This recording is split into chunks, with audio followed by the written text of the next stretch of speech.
अक्राळ विक्राळ कधी ती शांत स्वरूपात, क्रोधकारी शिवकारी धावली अनंत अवतारात।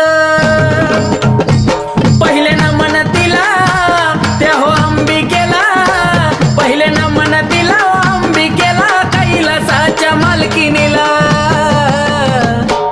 कैलासाच्या मालकीनीला न महादेवाच्या पार्वतीला, कैलासाच्या मालकीनीला